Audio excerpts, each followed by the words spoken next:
ನಿನ್ನೆ ಕರ್ನಾಟಕ ಸರ್ಕಾರ ಮಾನ್ಯ ಮುಖ್ಯಮಂತ್ರಿಗಳಾದಂಥ ಸಿದ್ದರಾಮಯ್ಯನವರು 3 ವರ್ಷಗಳ ಕಾಲ ನಡೆದಂಥ ನಿರಂತರದ ಹೋರಾಟಕ್ಕೆ ಒಂದು ತೆರೆಯನ್ನು ಎಳೆದಿದ್ದಾರೆ. ದೇವನಹಳ್ಳಿ ತಾಲೂಕಿನ ಚನ್ನರಾಯಪಟ್ಟಣದ 7,777 ಎಕರೆ ಜಮೀನನ್ನು ಸರ್ಕಾರವು ಭೂಸ್ವಾಧೀನಪಡಿಸಿಕೊಂಡು ಫೈನಲ್ ನೋಟಿಫಿಕೇಷನ್ ಆದಮೇಲೂ ಕೂಡ ರೈತರ ಹಿತದೃಷ್ಟಿಯಿಂದ ಇವತ್ತು ರೈತರಿಗೆ ಭೂಮಿ ಕೊಡುವಂಥ ಐತಿಹಾಸಿಕ ನಿರ್ಣಯವನ್ನು ನಮ್ಮ ಸರ್ಕಾರ ತಗೊಂಡಿದೆ. ಅದಕ್ಕೆ ನಾನು ಸಮಸ್ತ ರೈತ ಪರಿವಾರದ ಪರವಾಗಿ ನಾನು ಅಭಿನಂದಿಸ್ತೇನೆ. ಸನ್ಮಾನ್ಯ ಸಿದ್ದರಾಮಯ್ಯನವರು ನಂಜುಂಡಸ್ವಾಮಿಯ ನೇತೃತ್ವದಲ್ಲಿ ನಡೆದಂಥ ರೈತ ಚಳವಳಿಯಿಂದ ರಾಜಕಾರಣಕ್ಕೆ ಬಂದಂಥವರು, ಸ್ವಂತ ಹೊಲದಲ್ಲಿ ಉಳುಮೆ ಮಾಡಿದಂಥವರು, ರೈತರ ಸಂಕಷ್ಟವನ್ನು ಅರ್ಥಂಥವರು, ನೋವನ್ನು ಅರ್ಥಂಥವರು. ಆ ಒಂದು ಹಿನ್ನೆಲೆಯಲ್ಲಿ ಭಾಳ ಗಂಭೀರವಾದಂಥ ಆಲೋಚನೆ ಮಾಡಿ ರೈತರ ಪರವಾಗಿ ಇವತ್ತು ನಿರ್ಣಯವನ್ನು ತಗೊಂಡಿದ್ದಕ್ಕೆ ತಮ್ಮ ಮುಖಾಂತರ ಸರ್ಕಾರಕ್ಕೆ ನಾನು ಅಭಿನಂದಿಸ್ತಾ ಇದ್ದೇನೆ, ಧನ್ಯವಾದವನ್ನು ಹೇಳ್ತಾ ಇದ್ದೇನೆ. ಈ ಹಿಂದೆ BJP ಸರ್ಕಾರ ಈ ಭೂಸ್ವಾಧೀನ ಪ್ರಕ್ರಿಯೆಯನ್ನು ಪ್ರಾರಂಭ ಮಾಡಿತ್ತು. ಅದಕ್ಕೆ ಸರ್ಕಾರ ಅವತ್ತು ರೈತರು ವಿರೋಧ ಮಾಡಿದರು. ನಿರಂತರವಾಗಿ ಧರಣಿ ಸತ್ಯಾಗ್ರಹ ಮುಂದುವರಿಸ್ಕೊಂಡು ಬಂದರು. ಅವತ್ತು ಸಿದ್ದರಾಮಯ್ಯನವರು ವಿರೋಧ ಪಕ್ಷ ನಾಯಕರಾಗಿದ್ದರು. ಅವರನ್ನು ನಾನೇ ಕರ್ಕೊಂಡು ಹೋಗಿ ರೈತರ ಬೇಡಿಕೆಗಳಿಗೆ ಸ್ಪಂದಿಸಿ ಅವರಿಗೆ ಬೆಂಬಲವನ್ನು ಕೊಟ್ಟು ಬಂದಿದ್ದೀವಿ. ಅಂಥ ಒಂದು ಮಾತನ್ನು ಇವತ್ತು ಮತ್ತೆ ಅವರು ನಡೆಸ್ಕೊಟ್ಟಿದ್ದಾರೆ. ಕೊಟ್ಟ ಮಾತಿಗೆ ನಡೀತಕ್ಕಂಥ ಸಿದ್ದರಾಮಯ್ಯನವರು ಇವತ್ತು ರೈತರ ಸಂಕಷ್ಟದಲ್ಲಿ ಭಾಗಿಯಾಗಿದ್ದಾರೆ. ತಮಗೆ ಗೊತ್ತಿರುವ ಹಾಗೆ ಇಂಥ ಆರ್ಥಿಕ ಸಂಕಷ್ಟದಲ್ಲಿ ಕೂಡ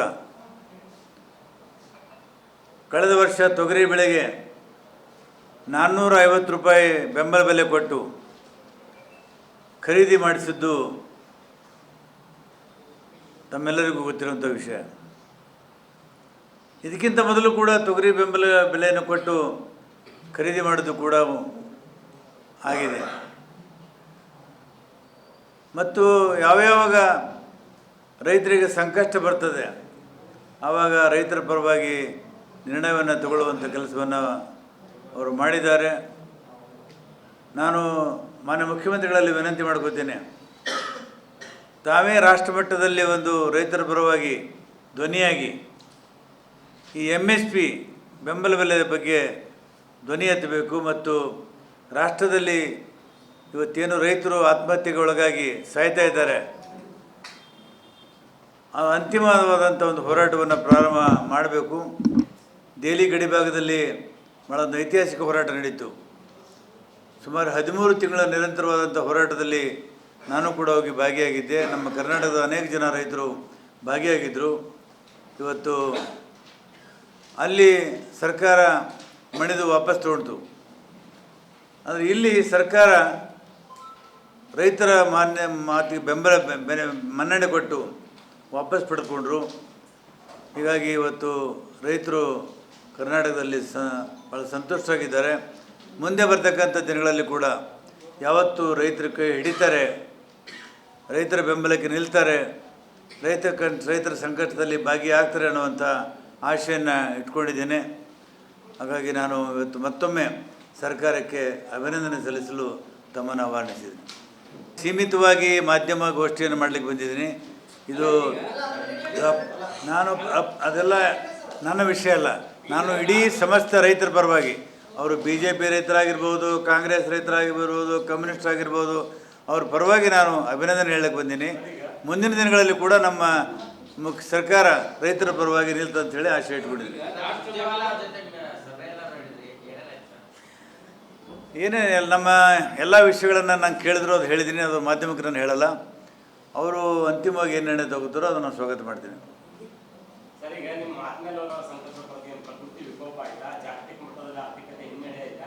ಈಗ ಒಂದು ಈ ಪರಿಸರದ ವೈಪರೀತ್ಯ, ಕ್ಲೈಮೇಟ್ ಚೇಂಜ್ನಿಂದ ಸಾಕಷ್ಟು ಬದಲಾವಣೆಗಳು ನಮ್ಮ ರೈತರಲ್ಲಿ ಬೆಳೆಗಳಲ್ಲಿ ಕಾಣ್ತಾ ಇದ್ದೀವಿ. ಪ್ರಾರಂಭದಲ್ಲಿ ತೊಗರಿ ಫಲವತ್ತಾಗಿ ಬಂತು, ಭಾಳ ಆಶೆ ಇಟ್ಕೊಂಡಿದ್ದೀವಿ ಉತ್ತಮವಾದಂಥ ಫಸಲು ಬರ್ತದಂತ. ಇಂಥ ಸಂಕಷ್ಟದಲ್ಲಿ ಕೂಡ ಸಿದ್ದರಾಮಯ್ಯನವರು ಇವತ್ತು ನಮ್ಮ ಪ್ರತಿ ಶಾಸಕರಿಗೆ 50 ಕೋಟಿ ರೂಪಾಯಿ ಅನುದಾನವನ್ನು ನೀಡಿದ್ದಾರೆ. ಹಿಂದಿನ ಕೂಡ ನೀಡಿದ್ದಾರೆ, ಮುಂದಿನ ಕೂಡ ನೀಡಿದ್ದಾರೆ. ಗ್ಯಾರಂಟಿಗಳು ಕೂಡ ಜನಪರವಾದಂಥ ಕಾರ್ಯಗಳೇ. ಅದು ಕಲ್ಯಾಣ ರಾಜ್ಯದ ಕಲ್ಪನೆ, ಅದು ವೆಲ್ಫೇರ್ ಸ್ಟೇಟ್ ಕಾನ್ಸೆಪ್ಟ್ ಅದು. ಮತ್ತು ರೈತ ಯಾರು ಪರವಾಗಿರಬೇಕಂದ್ರೆ ಜನರ ಪರವಾಗಿರಬೇಕು, ಸಂಕಷ್ಟದಲ್ಲಿದ್ದವ್ರ ಪರವಾಗಿರಬೇಕು. ಆ ಕೆಲಸವನ್ನು ಪಂಚ ಗ್ಯಾರಂಟಿ ಮಾಡೋದ್ರ ಮುಖಾಂತರ ನಾವು ಮಾಡಿದ್ದೀವಿ.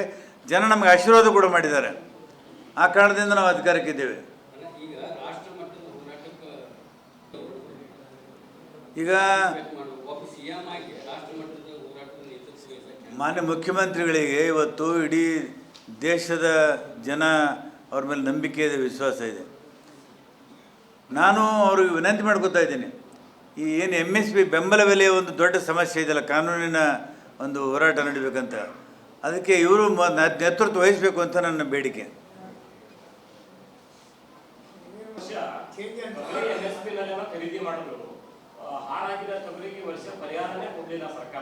ಇಲ್ಲ, ಪರಿಹಾರ ನಾವು ಯಾರ್ಯಾರು ಇನ್ಶೂರೆನ್ಸ್ ಮಾಡಿದ್ದಾರೆ ಅವ್ರಿಗೆ ಪರಿಹಾರ ಕೊಟ್ಟಿದ್ದೀವಿ. ಪರಿಹಾರ ಬೇಡಿಕೆ ಇದೆ, ಇವತ್ತು ಕೂಡ ಸರ್ಕಾರದ ಗಮನದಲ್ಲಿದೆ. ಈಗ ಭಾಳ ಒಳ್ಳೆಯದಾಯಿತು ಬಸವರಾಜ್ ಅವ್ರು ತಾವು ಕೇಳಿ 1500 ಎಕರೆ ಜಮೀನನ್ನು ಕಿರಣಗಿ, ಫರುತಾಬಾದು ಮತ್ತು ತಾವರಗೆರೆ ಈ ಒಂದು ಪ್ರದೇಶದಲ್ಲಿ ಯಡಿಯೂರಪ್ಪನವರು ಮುಖ್ಯಮಂತ್ರಿ ಇದ್ದಾಗ 1500 ಎಕರೆ ಜಮೀನನ್ನು ಭೂಸ್ವಾಧೀನ ಪಡಿಸ್ಕೊಂಡ್ರು. ಅವತ್ತು ನಾನು, SK ಕಾಂತಾರವರು, ಕೇದಾರಲಿಂಗ ಹಿರೇಮಠವರು ಮತ್ತು ಬಾಬಾಗೌಡ ಪಾಟೀಲರು ಹೋರಾಟವನ್ನು ಮಾಡಿದ್ವಿ. ನಮಗೆ ಜೈಲಿಗೆ ಹಾಕಿದ್ರು. ಕೊನೆಗೆ ಭೂಸ್ವಾಧೀನ ಆಯಿತು. ಇವತ್ತು ಭೂಸ್ವಾಧೀನ ಪಡಿಸ್ಕೊಂಡು 15 ವರ್ಷ ಆದರೂ ಕೂಡ ಒಂದು ಉದ್ದಿಮೆ ಬಂದಿಲ್ಲ. ಥರ್ಮಲ್ ಪ್ಲಾಂಟಿಗಾಗಿ ಭೂಸ್ವಾಧೀನವನ್ನು ಪಡಿಸ್ಕೊಂಡ್ರು. ಥರ್ಮಲ್ ಪ್ಲಾಂಟ್ ಹಾಕಬೇಕು ಅಂಥೇಳಿ, ಅಲ್ಲಿ ನೀರೇ ಇಲ್ಲ. ಅವೈಜ್ಞಾನಿಕವಾದಂಥ ಯೋಜನೆಯನ್ನು ಹಾಕ್ಕೊಂಡ್ರು. ನೀರು ಬೇಕು ಥರ್ಮಲ್ ಪ್ಲಾಂಟಿಗೆ, ನೀರೇ ಇಲ್ಲ. ಥರ್ಮಲ್ ಪ್ಲ್ಯಾಂಟು ಅದು ಕೂಡ ಆಗಲಿಲ್ಲ. ಈಗ ಆ ಜಮೀನನ್ನು ಸೋಲಾರ್ ಮಾಡೋಕ್ಕೆ ಹೊಂಟಿದ್ದಾರೆ, ಪಾರ್ಕ್.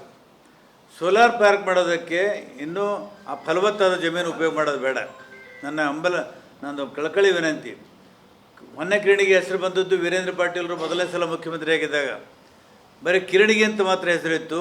ಆ ಬೆಳೆ ನೋಡಿ, ಜೋಳ ನೋಡಿ ವೀರೇಂದ್ರ ಪಾಟೀಲರು ಸರ್ಕಾರ ಹೊನ್ನೆಕಿರಣಿಗೆ ಅಂತ ಹೆಸರಿಟ್ಟರು. ಅಂಥ ಫಲವತ್ತಾದ ಜಮೀನಿನಲ್ಲಿ ಇವತ್ತು ಸೋಲಾರ್ ಪ್ಲಾಂಟ್ ಹಾಕೋದು ಬೇಡ. ಇನ್ನೂ ಸಾಕಷ್ಟು ಗೈರಾಣ್ ಜಮೀನಿದೆ, ಬಂಜರು ಜಮೀನಿದೆ, ಅದನ್ನು ಉಪಯೋಗ ಮಾಡ್ಕೋಬೇಕು. ನಾನೇ ಕೊಡ್ತೀನಿ ಆಳಂದ ತಾಲೂಕಿನಲ್ಲಿ 4.5 ಎಕರೆ ಸರ್ಕಾರ ಜಮೀನಿದೆ. ಅಂಥ ಫಲವತ್ತಾದ ಭೂಮಿಯಲ್ಲಿ ಸೋಲಾರ್ ಪ್ಲಾಂಟ್ ಮಾಡಬಾರ್ದು. ಟೆಕ್ಸ್ಟೈಲ್ ಪಾರ್ಕ್ ಮಾಡ್ತೀನಿ ಅಂತ ಹೇಳಿದ್ದಾರೆ. ಟೆಕ್ಸ್ಟೈಲ್ ಪಾರ್ಕು ಇವತ್ತು ನಾನು ಹೇಳ್ತೀನಿ, ನನ್ನ ಅನುಭವದ ಆಧಾರದ ಮೇಲೆ ಯಶಸ್ವಿ ಆಗಲ್ಲ. ಅದು ಇವತ್ತು ರೈತರು ಪಾಪ ಅವರಿಗೆ ಯಾವುದೇ ಲಾಭ ಸಿಗ್ತಾಯಿಲ್ಲ, ಬೆಳೆ ಪರಿಹಾರ ಸಿಗ್ತಾಯಿಲ್ಲ, ಸಾಲ ಸಿಗ್ತಾಯಿಲ್ಲ, ಇನ್ಶೂರೆನ್ಸ್ ಸಿಗ್ತಾಯಿಲ್ಲ. ಹಾಂ, ಸಂಖ್ಯೆ ಗೊತ್ತು, ನೆನಪಿಲ್ಲ. ಇಲ್ಲ, ಈಗ ಭೂಮಿ ವಾಪಸ್ ಕೊಡಬೇಕಾದ್ರೆ ರೈತರು ವಾಪಸ್ ಜಮೀನು ಕೊಡಬೇಕಾದ್ರೆ ದುಡ್ಡು ಕೊಡಬೇಕಾದ್ರೆ ಆ ಪರಿಸ್ಥಿತಿಯಲ್ಲಿ ರೈತರಿಲ್ಲ. ನಂದು ಸಮಸ್ಯೆ, ರೈತರೇನೋ ನೀವು ಪರಿಹಾರ ತೊಗೊಂಡು ಕಲಬುರಗಿಲಿ ಮನೆ ಕಟ್ಟಿ ಬಾಡಿಗೆ ಮೇಲೆ ಬದುಕ್ಬೋದು, ಹೊಲ ತೊಗೋಬೋದು, ಉದ್ಯೋಗ ಮಾಡ್ಬೋದು. ಆದರೆ ಕೂಲಿ ಮಾಡುವಂಥ ಬಡವರು ಅವರೆಲ್ಲಿ ಹೋಗಬೇಕು? ಅವ್ರಿಗೇನು ಉದ್ಯೋಗ? ನನ್ನ ಮೂಲವಾದ ಪ್ರಶ್ನೆ. ಈ ಭೂಮಿಯನ್ನು ಕಬಳಿಸುವಂಥ ಕೆಲಸ ನಿರಂತರವಾಗಿ ನಡ್ಕೊಂಡು ಬಂದಿದೆ. ಇದು ಇವತ್ತು ಬಹುತೇಕ ದೊಡ್ಡವರ ಕಣ್ಣು ಭೂಮಿ ಮೇಲೆ ಬಿದ್ದಿದೆ. ಇಡೀ ಕೃಷಿಯನ್ನು ಕಾರ್ಪೊರೇಟ್ ಕೈಯಲ್ಲಿ ಹಿಡ್ಕೊಳ್ಳುವಂಥ ಒಂದು ಷಡ್ಯಂತ್ರ ನಡೀತಾ ಇದೆ. ಈ ಷಡ್ಯಂತ್ರಕ್ಕೆ ನಮ್ಮ ಸರ್ಕಾರ ಒಳಗಾಗೋದು ಬೇಡ. ಈಗ ನನಗೆ ಅನುಭವದ ಪ್ರಕಾರ ಜೇವರ್ಗಿಯಲ್ಲಿ ಫುಡ್ ಪಾರ್ಕ್ ಆಯಿತು, ಒಂದು ಉದ್ದಿಮೆ ಬರಲಿಲ್ಲ. ಒಂದು 100 ಕೋಟಿ ರೂಪಾಯಿ 100 ಎಕರೆ ಫುಡ್ ಪಾರ್ಕ್ ಆಯಿತು. ಪಕ್ಕದ ಬೀದರ್ದಲ್ಲಿ ಇಂಡಸ್ಟ್ರಿಯಲ್ ಝೋನ್ ಆಯಿತು. ಎಷ್ಟು ಉದ್ದಿಮೆ ಬಂದು ಎಷ್ಟು ಜನರಿಗೆ ನೌಕರಿ ಸಿಗ್ತಲ್ಲಿ ಎಲ್ಲ ಬಂದು ಬಿದ್ದಿದ್ದಾವೆ. ಆ ವಾತಾವರಣ ಇಲ್ಲಿ. ಅದಕ್ಕೆ ನಾನು ಸರ್ಕಾರಕ್ಕೆ ಒಂದು ವಿನಂತಿ ಮಾಡ್ಕೋತೇನೆ, ಇದು 1500 ಎಕರೆಯಲ್ಲಿ ಅಗ್ರಿಕಲ್ಚರ್ ಕಾಲೇಜರ ಮಾಡಬೇಕು.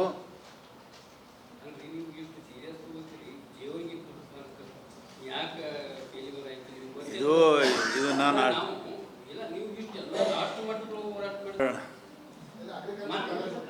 ಇದಕ್ಕೆ ಒಂದು ವಿಶ್ವವಿದ್ಯಾಲಯ ಮಾಡಿ ಇಲ್ಲಿ, ಯಾಕಂದ್ರೆ ತೊಗರಿ ರಿಸರ್ಚ್ ಸೆಂಟ್ರಿಗೆ ನಳಂದ ರೋಡಿಗೆ ಮಾಡಿದ್ದಾರೆ.